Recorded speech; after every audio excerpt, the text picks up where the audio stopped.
Did you know that in ancient Babylon, women once danced nude during sacred rituals, while nearby, one of the most colossal structures in human history was being built? Rising to a staggering height of 8,032 feet, the legendary Tower of Babel would have soared nearly 3 times higher than the modern Burj Khalifa. For centuries, scholars believed such a tower was pure myth, architecturally impossible. But recent experiments have changed that perception. Using the same type of clay found in Mesopotamian soil, researchers crafted bricks identical to those described in the Bible. First, they tested sun-dried bricks. These crumbled under just 880 pounds of pressure, only strong enough to support a structure around 492 feet tall. But then, they followed a key instruction from the book of Genesis: let us burn them thoroughly. By firing the bricks at 800 degrees Celsius for 12 hours, they created a durable material that could withstand an incredible 6,600 pounds of pressure. With bricks that strong, calculations showed it was entirely possible to build a tower nearly 10,000 feet tall. In other words, the mythical Tower of Babel, at 8,032 feet, was within reach of ancient engineering. No steel, no cranes, no concrete. Just mud, fire, and a sticky tar-like binding agent extracted from Babylonian soil. But how could such a massive project be managed in the ancient world? It took 43 years to build, longer than many people work in a lifetime. But the real marvel wasn't the height. It was the organization. An estimated 100,000 laborers worked day and night for over 4 decades. Divided into squads of 1,000 men, each with a dedicated overseer, they operated in rotating shifts to ensure continuous progress. While some worked, others slept, ate, or carried materials. The tower never paused, not for sacred days, not even on the Sabbath. It functioned like a living machine, 24 hours a day, 7 days a week. Feeding this workforce required unimaginable logistics. Every day, 300,000 meals had to be prepared, requiring an entire secondary labor force of bakers, cooks, and assistants. Water was transported from the Euphrates River in ceramic jars, hauled by donkeys and enslaved workers. But this monumental feat came at a brutal cost. The construction site was perilous. Falls from immense heights, accidents with hardened bricks, and relentless heat claimed the lives of an estimated 10 workers per day. Over the span of 43 years, more than 150,000 lives were lost. Each level of the tower was built, quite literally, on human sacrifice. Yet the Tower of Babel was far more than a pile of bricks. It was a multi-level labyrinth, filled with hidden chambers, spiral staircases, and secret corridors. Each of its 7 ascending tiers served a different purpose, functioning almost like a vertical city. At its base, the footprint of the tower spanned nearly 295 feet per side, roughly the size of an entire city block. The first floor, around 164 ft tall, housed massive storehouses where food, water, bricks, and bitumen were stockpiled. The second floor was residential dormitories for the master builders and their families. Yes, people actually lived inside the tower during its construction. From the 3rd to 5th floors were the workshops, blacksmiths forging tools, carpenters shaping wooden molds, and potters crafting ceramic containers. But the 6th floor was the most mysterious. It was the religious center of the tower, chambers dedicated to sacred rituals. There, women danced naked around the fire, invoking the favor of the gods so the tower might reach the heavens. Ancient tablets uncovered by archaeologists describe these rituals in vivid detail. It was a cult of human power, of greatness, of the desire to touch the divine with one's own hands. The 7th and final level of the Tower of Babel was the most sacred, a celestial observatory. There, priests watched the stars, interpreted the heavens, and sought communion with the gods. The inner walls were lined with polished bitumen, creating a dark, mirror-like surface that reflected the flickering torch flames like an inverted sky. But there was a colossal challenge. How could they transport heavy materials thousands of feet upward with no elevators? This was the brutal daily reality for the tower's workers. They awoke at 4 a.m., ate hardened bread and raw onions, and, began the climb, hundreds of feet ascending spiral ramps that wrapped around the tower, carrying bricks weighing nearly 33 lb in each hand. No handrails, no safety equipment. One slip meant a deadly fall, and the bodies of those who fell buried in the foundations of the tower. It was believed their spirits would help hold the structure together. Despite the danger, volunteers were never scarce. Why? Because payment came in pure silver. A tower laborer earned in a single month what a farmer made in an entire year. Work began before sunrise to escape the desert's searing heat.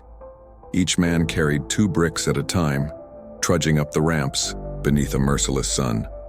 For heavier loads, they used a revolutionary system of ropes and pulleys, wooden logs as pulleys, ropes woven from palm fibers, 50 men pulling in perfect sync, guided by the beat of a drum.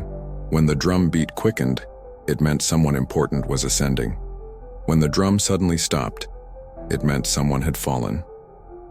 At night, the workers slept in tents surrounding the tower. The air was thick with the smell of sweat, bitumen, and death. But darker than the exhaustion was the fear that one day no one would be able to understand one another. And that day came. It was an ordinary morning in the 46th year of construction. Workers began their routine as always, carrying bricks, bitumen, tools. Then suddenly something inexplicable happened. A mason shouted an order to his assistant, but the assistant just stared, confused. He couldn't understand a word.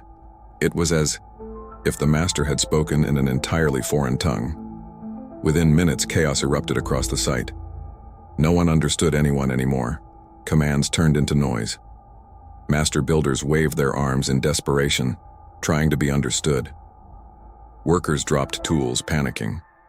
Some thought they'd gone deaf. Others believed they were cursed. Panic spread instantly. On the 6th floor, a group didn't understand the warning about a loose beam. 5 men were crushed. On the ground floor, carriers let go of ropes, suspending tons of materials. Dozens died in the collapse. Within hours, centuries of accumulated knowledge collapsed with one word: barble. Total confusion. The consequences were devastating. Families could no longer recognize each other by speech. Husbands could not understand their wives. Fathers could no longer speak to their own children. Groups instinctively gathered by similar-sounding tongues, seeking shelter among their own. Within 3 days, of the original 100,000 workers, fewer than 1,000 remained. The rest fled in all directions, forming caravans that would become the Yahweh, seeds of entire nations. The greatest human endeavor was abandoned overnight. But what's even more astonishing is that archaeological evidence supports this story. If you're someone who loves to explore the darkest secrets of the Bible, the ones never mentioned in Sunday sermons, subscribe to this channel now. Why build so high? The official version says pride. They wanted to reach the heavens. But uniform tablets reveal something far more complex. The memory of the flood, which had occurred only 130 years earlier, was still a fresh wound. The survivors lived under the trauma of annihilation. Nimrod, grandson of Noah, had lost dozens of relatives in the waters. His obsession wasn't just about power. It was about survival. "We will never be caught unprepared again," reads a tablet excavated in 1922.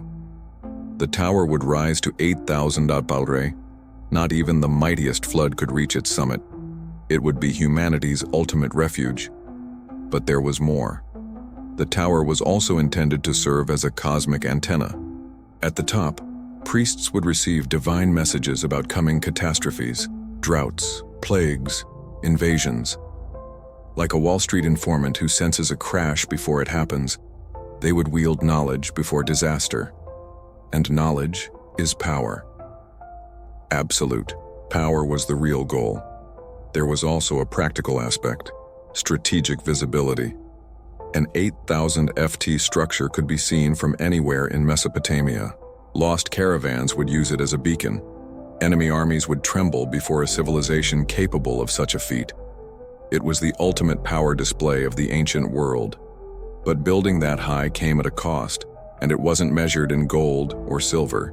It was paid in something far more precious: human lives. The greatest mystery of the Tower of Babel isn't how it was built, it's how it disappeared. A structure approximately 8,200 ft tall, raised on a 970 ft base, doesn't just vanish, and yet, that's exactly what happened.